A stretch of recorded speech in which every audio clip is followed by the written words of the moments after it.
有分证据，说分话，道是必须发哥。Welcome to the Fuck Crypto Show， 欢迎来到今天的节目。今天呢，讲的内容跟币没有关系。今天早上发生一件大事情，就是美国总统跟乌克兰总统在白宫里面吵起来了。那这个新闻非常新，我先解释一下，就是原本乌克兰总统跟美国总统有一个记者会谈，原本是要签署一个矿产协议的，就是让美国从乌克兰那边可以拿到一点实际的利益。这样，那乌克兰总统可能就觉得，自己有给一些东西了，就开始提要求，就希望说，可以继续有美国的军事啊、经济上的资源，让他可以去继续打仗，去跟这个俄罗斯打仗。那我们也知道乌克兰他们的他们现在的有人力问题，他们兵力已经不够了，他们征兵把很多新兵都放上战场这样子。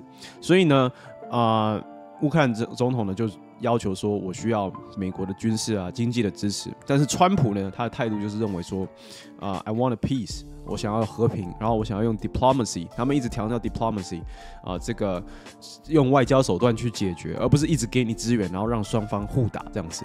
然后乌克兰总统就被拒绝了嘛，他就批评说，过去他就开始批评说，过去美国总统、美国政府所做的外交手段，说当时啊，乌克兰被霸凌的时候，根本也没有人帮他们，然后就问了一句说 ，What kind of diplomacy J.D. Vance talking about？ 因为是副总统提出说，我们是在做一个 diplomacy 的，然后他们就开始吵了，甚至川普对乌克兰总统说，你在拿第3次世界大战做赌注啊，就是他们就是最后是不欢而散了。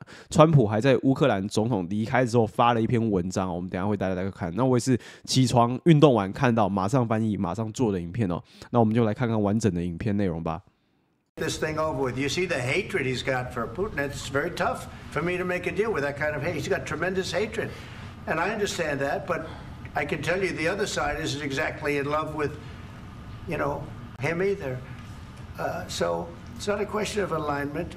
I'm aligned with the world. I want to get the thing set. I'm aligned with Europe. I want to see if we can get this thing done. You want me to be tough? I could be tougher than any human being you've ever seen. I'd be so tough. But you're never going to get a deal that way, so that's the way it goes. All right, one more question. Hey, I will respond to this. So look, for 4 years in the United States of America, we had a president who stood up at press conferences and talked tough about Vladimir Putin, and then Putin invaded Ukraine and destroyed a significant chunk of the country. The path to peace and the path to prosperity is maybe engaging in diplomacy. We tried the pathway of Joe Biden of thumping our chest and pretending that the President of the United States' words mattered more than the President of the United States' actions. What makes America a good country is America engaging in diplomacy. That's what President Trump is doing. Can I ask you? Sure. Yeah? Yeah. Okay. So he occupied our big parts of Ukraine, part of East and Crimea. So he occupied it on 2014. So during a lot of years, so I'm not speaking about just Biden, but those time was Obama, then President Obama, then President Trump, then President Biden, now President Trump, and God bless, now President Trump will stop him. But during 2014, nobody stopped him. He just occupied and took. He killed people. You know what the contact line? 2015. 2014 and 2014. 2014. Yeah. So I was not here. Yeah, but that's exactly right. Yes, but during 2014 till 2022, the situation the same. The people have been dying on the contact line. Nobody stopped him. You know that we had conversations with him, a lot of conversation, my bilateral conversation, and we signed with him, me, like a new president. In 2019, I signed with him the deal. I signed with him, Macron and Merkel, we signed ceasefire. Ceasefire, all of them told me that he will never go. We signed with him with gas contract. Yes, but after that, he broken this ceasefire. He killed our people and he didn't exchange prisoners. We signed the exchange of prisoners, but he didn't do it. What kind of diplomacy, JD, you are speaking about? What do you mean? I'm talking about the kind of diplomacy that's going to end the destruction of your country. Yes, but if you Mr. President, with respect, I think it's disrespectful for you to come into the Oval Office and try to litigate this in front of the American media. Right now, you guys are going around and forcing conscripts to the front lines because you have manpower problems. You should be thanking the president for trying to bring an end to this conflict. Have you ever been to Ukraine that you say what problems we have? I have been to. Come once. I've actually watched and seen the stories, and I know what happens is you bring them on a propaganda tour, Mr. President. Do you disagree that you've had problems bringing people into your military? And do you think that it's respectful to come to the Oval Office of the United States of America and attack the administration that is trying to prevent the destruction of your country? A lot of questions. Let's start from the beginning. Sure. First of all, during the war, everybody has problems, even you, but you have nice ocean and don't feel now, but you will feel it in the future. God bless. You don't know that. God bless. God bless. You will not have war. Don't tell us what we're going to feel. We're trying to solve a problem. Don't tell us what we're going to feel. I'm not telling you. Because you're in no position to dictate that. That's exactly what you're doing. You're in no position to dictate what we're going to feel. We're going to feel very good. You will feel influence. We're going to feel very good and very strong. You will feel influence. You're right now not in a very good position. You've allowed yourself to be in a very bad position, and he happens to be right about it. From the very beginning of the war. You're not in a good position. You don't have the cards right now. With us, you start having cards. Not playing cards. Right now, you don't. You're playing cards. Mr. President. You're playing cards. Serious. You're gambling with the lives of millions of people. You're gambling with World War III. You're gambling with World War III. And what you're doing is very disrespectful to the country, this country, that's backed you far more than a lot of people said they should have. Have you said thank you once? This a entire meeting? No, in this entire meeting, have you said thank you? Today. You went to Pennsylvania and campaigned for the opposition in October. Offer some words of appreciation for the United States of America and the president who's trying to save your country. Please, you think that if you will speak very loudly about the war, He's not speaking loudly. He's not speaking loudly. Your country's in big trouble. Can I Wait a answer? minute. No. You've done a lot of talking. Your country is in big trouble. I know. You're not winning. You're not winning this. You have a damn good chance of coming out okay because of us. Mr. President, we are staying in our country, staying strong from the very beginning of the war. We've been alone, and we are thankful. I said thanks you haven't in been this alone. cabinet. You haven't been only alone. in this cabinet. We gave you, through this stupid president, $350 billion. You voted we gave for you your military equipment, and your men are brave, but they had to use our military. What about if you didn't have our military equipment, if you didn't have our military equipment, this war would have been over in 2 weeks. In 3 days, I heard it from Putin. In 3 days. This is something maybe new. Less. In 2 weeks, of course, yes. It's going to be a very hard thing to do business like this. Again, I tell you. just say thank you. I said a lot of times to American people. Except that there are disagreements, and let's go litigate those disagreements rather than trying to fight it out in the American media when you're wrong.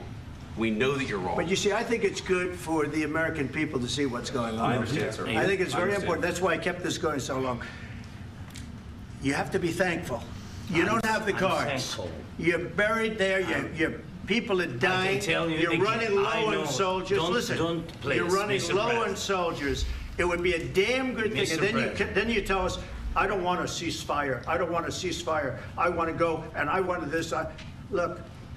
If you could get a ceasefire right now, I tell you, you take it so the bullets stop flying and your men stop getting killed. Of course, we want to stop the war. But you're saying you don't want a ceasefire. But I said to you, I want a ceasefire. With guarantees. Because you'll get a ceasefire faster than an agreement. Ask our people about ceasefire, what they think.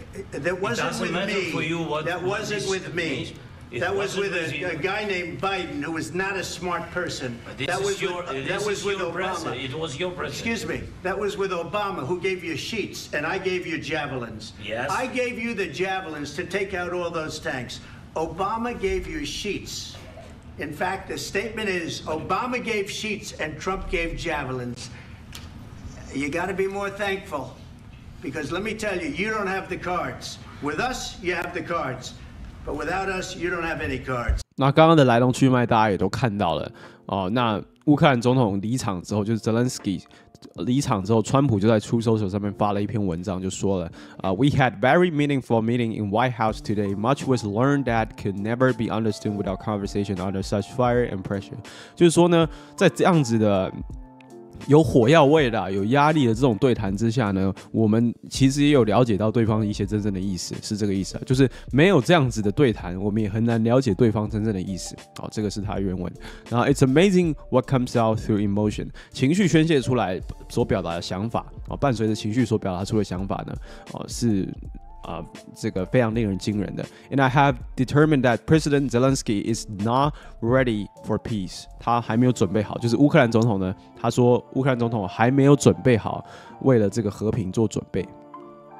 然后最后就说到 He can come back when he is ready for peace， 就是乌克兰总统可以等他准备好迎接和平之后再回来。那其实我个人认为啦 I think Zelensky is right in all of this. You know, in this.You could say it's a fight. It was the American because it was the American and British who told him to keep on fighting when he wanted to enter into a peace agreement with Russia, right? 就是说，当时是美国跟英国就是在所谓奥巴马政权，然后还有这个拜登政权的时候。是美国跟英国是支持他们去打这个仗的，也没有叫他要停火，所以。现在到了川普政权，你突然说我们要再给你 supply 了，其实美国是有这个 duty 去 resupply 他们的，但是呢，现在突然换一个政权，态度大转变，说我们没有我要你们停火，但是停火真的这么简单吗？你要问他们自己国内的人民，他们希不希望停火嘛？对不对？刚刚乌克兰总统他自己就说了一句话，他说你要问一下我们自己人民的想法，就你知道我们人民对于停火的看法是什么吗？他们人民当然不想停火嘛，你今天是被 invade。你被 invade 的人，你怎么会想要停火？你都已经受尽委屈了，你当然想要那个嘛，对不对？所以其实这件事情，我觉得这个争吵反而我认为是良性的，因为像这样子的争吵啊，也许会让乌克兰总统想通，然后就觉得说，是不是真的要去拟定一些停火协议，可能就真的不打了，去做一些妥协出来。我认为这个是为了世界和平为了更大局去做的一步。所以我觉得这个是一个良性的争吵，并不是一个就是漫无目的的这样瞎吵这样子。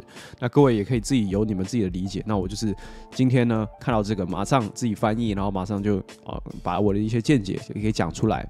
那以上就是今天的节目啦，你们可以在下面留言发表你们对于这个事件的看法。以上今天的节目，谢谢大家。